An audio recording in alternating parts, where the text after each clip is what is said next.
Ano yan? Patay kayo o buhay? Takot ata kayo maluto ah. Ayan.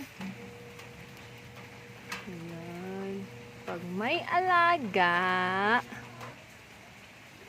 mayroong dadan! Ulam! Diba? Kasi masipag kang manese. Ala kang ulam. Makakaresese mo. May kaulam na ka. Hanggang wala kang pero.